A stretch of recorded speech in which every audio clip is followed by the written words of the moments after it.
하나님의 말씀을 봉독합니다. 에스라 3장 8절에서 13절까지의 말씀입니다. 예루살렘에 있는 하나님의 성전에 이른 지 2년 둘째 달에 스알디엘의 아들 수룹바벨과 요사닥의 아들 예수아와 다른 형제 제사장들과 레위 사람들과 무릇 사로잡혔다가 예루살렘에 돌아온 자들이 공사를 시작하고 20세 이상의 레위 사람들을 세워 여호와의 성전 공사를 감독하게 하며 이에 예수아와 그의 아들들과 그의 형제들과 간미엘과 그의 아들들과 유다 자손과 헤나닷 자손과 그의 형제 레위 사람들이 일제히 일어나 하나님의 성전 일꾼들을 감독하니라. 건축자가 여호와의 성전에 기초를 놓을 때 제사장들은 예복을 입고 나팔을 들고 아삽 자손 레위 사람들은 재금을 들고 서서 이스라엘 왕 다윗의 규례대로 여호와를 찬송하되 찬양으로 화답하며 여호와께 감사하여 이르되 주는 지극히 선하심으로 그의 인자하심이 이스라엘에게 영원하시도다 하니 모든 백성이 여호와의 성전 기초가 놓임을 보고 여호와를 찬송하며 큰 소리로 즐거이 부르며 제사장들과 레위 사람들과 나이 많은 족장들은 첫 성전을 보았으므로 이제 이 성전의 기초가 놓임을 보고 대성통곡하였으나 여러 사람은 기쁨으로 크게 함성을 지르니 백성이 크게 외치는 소리가 멀리 들리므로 즐거이 부르는 소리와 통곡하는 소리를 백성들이 분간하지 못하였더라. 아멘. 저와 여러분은 성경을 하나님의 말씀으로 고백합니다. 한 글자 한 글자가 하나님의 말씀이다라는 뜻은 아닙니다. 성경이 담고 있는 내용과 목적과 의도가, 의미가 바로 하나님의 말씀이라는 것이죠. 하나님의 뜻을 담고 있다는 것입니다. 그런데 성경에는 하나님의 뜻과 목적과 의미만 담겨 있는 것은 아닙니다. 여기에는 하나님의 성품과 마음도 담겨 있습니다. 다윗은 어느 날 문득 그런 말을 합니다. 이 백향목궁에서 나는 이렇게 편안하게 살고 있다. 그런데 하나님에게는 아직도 이런 누추한 천막 속에 있구나. 그날 밤 하나님께서는 다윗이 감히 감당할 수조차 없는 영원한 왕조를 언약해 주십니다. 네가 나를 위하여 성전을 건축하겠느냐? 내가 누구에게 어느 지파에게 성전 지어달라고 한 적이 있느냐? 그리고는 하나님께서 이렇게 언약하시죠. 내가 너를 위대한 왕으로 만들어 주겠다. 너의 자손들은 영원히 왕위를 계승할 것이다.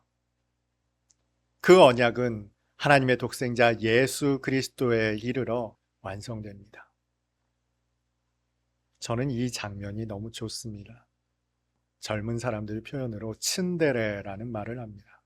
겉으로는 무심한 척, 관심 없는 척, 냉철한 척 하지만 그 마음은 너무나 따뜻한 그런 사람을 일컬어 츤데레라는 말을 합니다. 이 장면이 하나님의 그런 모습을 담고 있지 않은가 싶은 것입니다. 오늘 본문은 바로 그 하나님의 마음을 엿볼 수 있는 내용이기도 합니다. 여러분, 사람의 마음이라는 것이 감추려 해도 감추어지지가 않습니다. 우리의 마음은 말로만 나타나는 것이 아니죠. 행동으로도, 표정으로도, 태도로도, 물론 말로도, 그리고 무심코 내뱉는 소리로도 우리는 마음을 들키곤 합니다. 제가 아는 어떤 가까운 사람은 콧노래를 자주 부르시더라고요. 일을 하다가도, 운전을 하다가도 그렇게 콧노래를 흥얼거리시더라고요. 한 번은 그 이야기를 했습니다. 그렇게 말씀을 드렸더니 정작 본인은 자신이 콧노래를 부른다는 것을 잘 모르시더라고요. 콧노래는 우리의 마음이 새어나오는 틈이 아닌가 합니다. 그리고 보면 우리는 날 때부터 우리의 마음을 소리로 쏟아내는 존재였던 것 같습니다. 여러분, 어린아이가 태어날 때 장면을 보신 기억이 있으십니까? 태어난 아이를 엉덩이를 찰싹 때리면 아이가 그렇게 서럽게 악을 쓰면서 웁니다. 생각해보면 부모에게야 자식이 태어나는 기쁨의 순간이지만 그 아이에게 있어서는 엄마의 자궁이라는 한 세상을 찢고 나왔으니 자신의 세상이 멸망되는 절망적인 순간 아닐까요? 그게 그렇게 서러웠을까요? 자신의 죽음과도 같은 출생이 두려웠던 것일까요? 아이는 그렇게 악을 쓰면서 웁니다. 그리고 보면 우리는 우리의 속내가 소리로 표출되는 것 같습니다. 탄식의 소리, 웃음의 소리, 감격의 소리, 환희의 소리, 기쁨의 소리. 이런 소리들은 우리의 통제를 벗어나는 경우가 많습니다. 불에 손을 대었을 때, 뜨거운 물에 손을 대었을 때 악 하며 터져 나오는 소리는 우리가 통제할 수 있는 것이 아니죠. 여러분, 그런 생각해 보신 적 없습니까? 하나님께서는 왜 말씀으로 창조하셨을까요? 하나님은 빛이시다라고 요한은 소개하죠. 하나님이 빛이시면 이 세계를 빛으로 창조하시면 좋을 텐데 하나님은 말씀으로 창조하셨죠. 한때 이것이 궁금했던 일이 있습니다. 왜 하나님은 말씀으로 창조하셨을까? 여러분, 빛은 직진하는 성질을 가지고 있습니다. 그래서 그 앞에 물체가 있으면 그 뒤에 그림자가 생기더라고요. 하나님은 그래서 빛이 아니라 말씀으로 온 우주와 만물을 창조하지 않으셨을까 하는 개인적인 뇌피셜을 가지고 있습니다.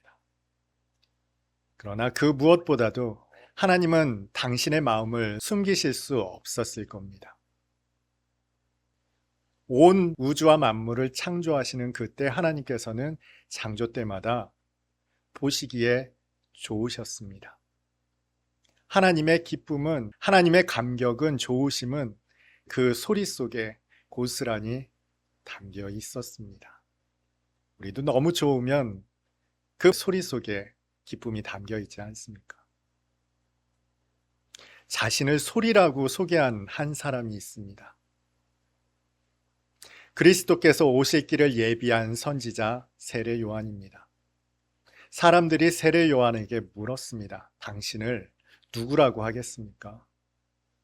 그러자 그는 이렇게 말하죠. 광야에 외치는 자의 소리, 나는 바로 그 소리입니다. 알아듣기 쉽게 말씀드리면 이것이죠.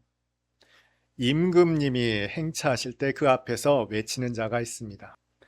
여러분, 이 외치는 자의 지휘고하는 중요한 것이 아닙니다. 그 소리가 중요합니다. 지나시는 분이 바로 이 나라의 왕이시다, 임금님이시다.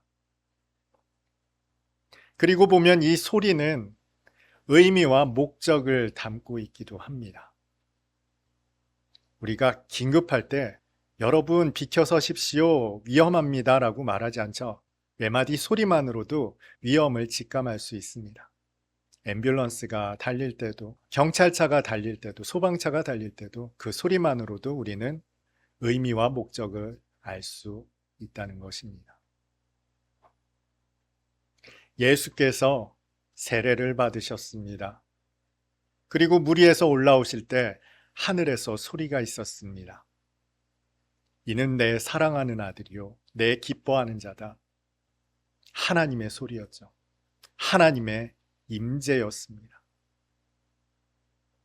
그리고 보니 성경에 나타나 있는 말씀과 그리고 그 소리는 하나님을 표상합니다.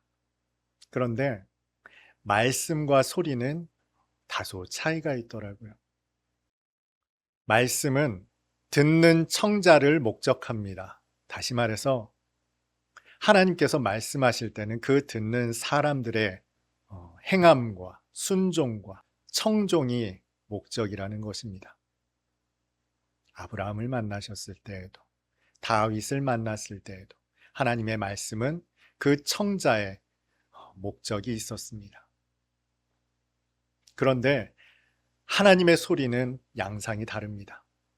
그 소리는 하나님의 마음의 표상이자 의미와 목적이며 하나님의 현현, 임재 그 자체였던 것입니다.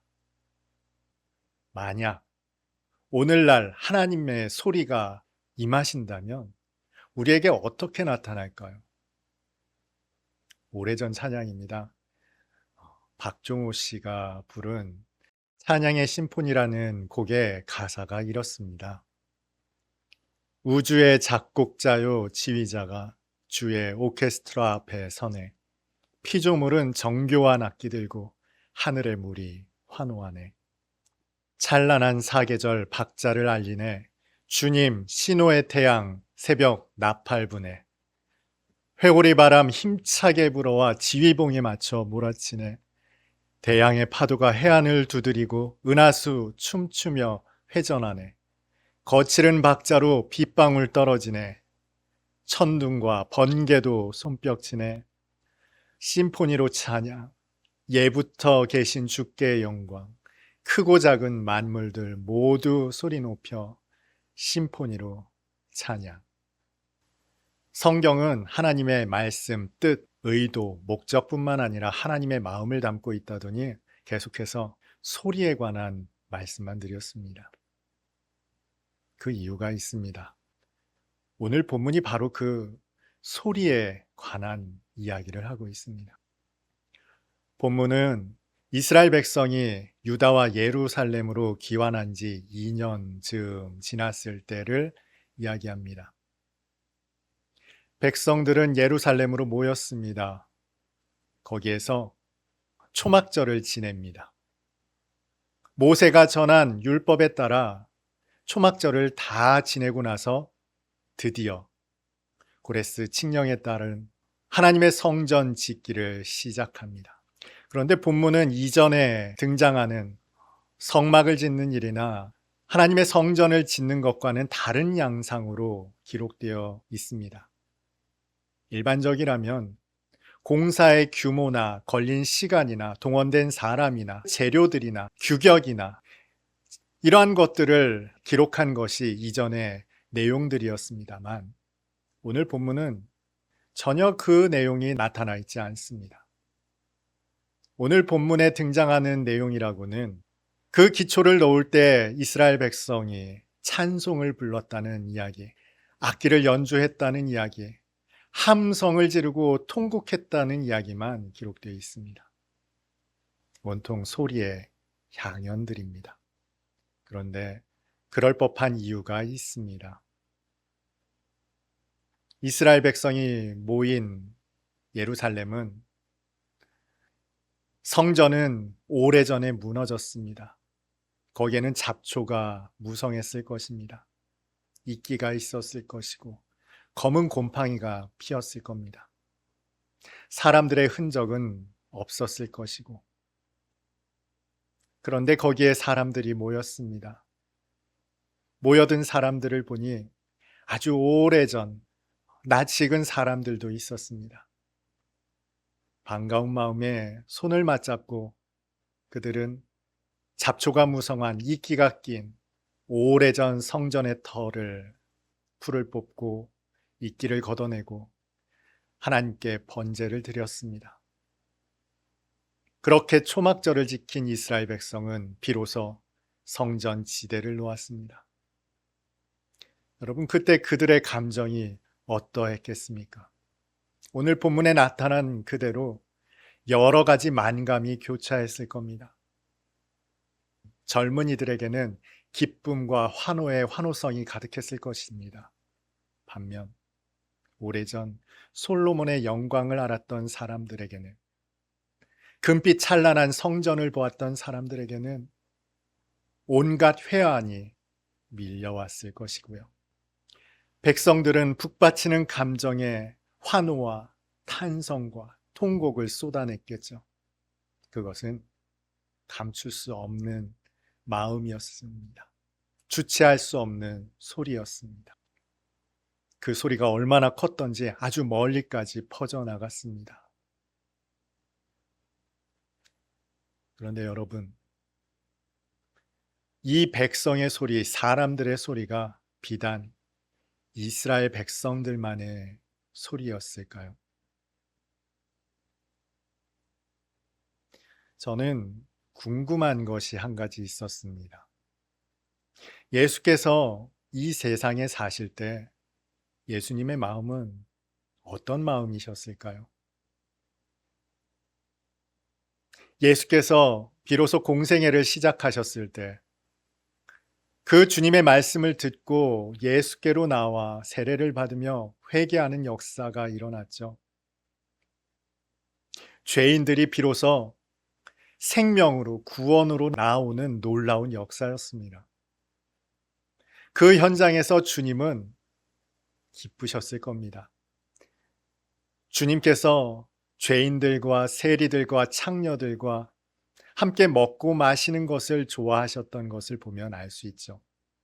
주님은 죄인들이 돌아올 때 한없이 기쁘셨을 겁니다. 그러나 주님께서 가시는 길에는 그런 회개의 역사만, 구원의 역사만 있었던 것은 아닙니다. 늘상 따라다니던 사람들 중에는 주님을 대적하고 반박하며 거역하는 자들도 많았습니다. 바리새인과 서기관들과 율법사들은 작정하고 주님을 대적하는 사람들이었습니다. 그들에게는 아무리 천국 복음을 선포해도 들어먹지를 않았습니다. 이들을 보는 주님의 마음은 어땠을까요? 답답했을까요? 화가 났을까요? 구원해 주겠다고, 생명을 주겠다고, 내 목숨을 내놓아 너를 반드시 구원해 내겠다고 오신 주님께 칼을 들고 달려오는 죄인들을 바라보시는 주님의 마음이 어떠하셨겠습니까? 심각한 위험에 처한 동물들을 사람들이 구조하는 장면을 본 적이 있습니다. 그런데 그 동물은 전혀 알아차리질 못하죠. 자신을 해하려고, 죽이려고 온다고 생각합니다. 해서 온 힘을 다해서 죽이려고 하죠. 저는 그 장면을 볼 때마다 화가 나는 것이 아니었습니다. 너무 안타까웠죠. 도와준다니까, 살려준다니까, 구조해준다니까 왜 그렇게 덤비느냐, 안타까움이 가득했습니다.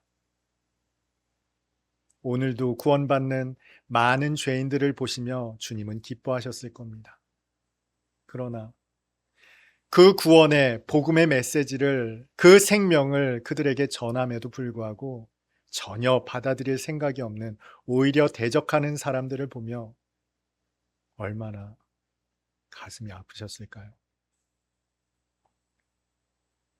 주님께서 십자가에 달리셨을 때 이렇게 기도합니다. 엘리, 엘리, 라마 사박다니. 나의 하나님, 어찌하여 나를 버리십니까? 하나님은 주님을 버리시지 않았죠. 저는 그 주님의 외침이 이렇게 들렸습니다. 하나님, 이 죽어가는 자들 보이지 않으십니까? 이 죄인들 이렇게 내버려 두시겠습니까?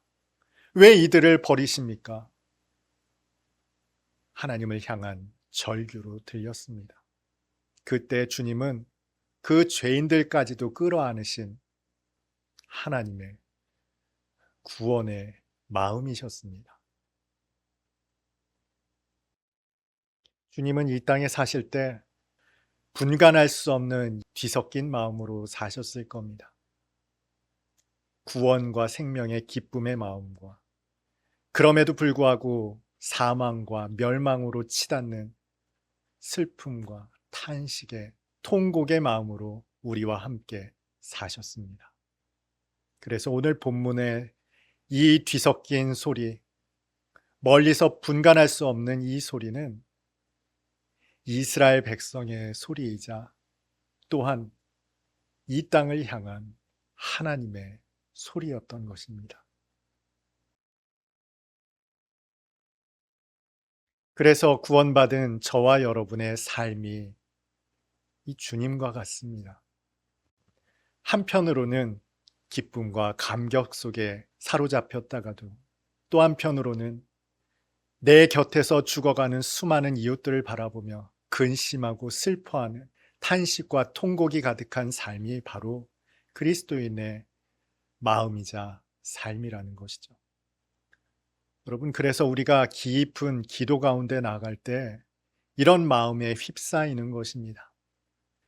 탄식과 통곡에 사로잡혔다가도 우리에게 베푸시는 은혜와 은총을 감사하며 감격하는 것이 바로 우리의 깊은 기도 가운데 나타나는 모습이라는 것이죠. 여러분의 삶이 무미건조하지 않았으면 좋겠습니다. 주님은 세상을 보며 그 가운데서 구원받는 교회로 기뻐하시고 즐거워하시며 감격하셨습니다. 뿐만 아니라 그 복음을 외면하고 절망으로 죽음으로 치닫는 세상을 보며 탄식하시고 눈물을 흘리시며 우셨습니다. 우리의 삶이 그 주님의 소리를 닮아 있었으면 좋겠습니다. 그 주님의 소리를 들을 수 있었으면 좋겠습니다.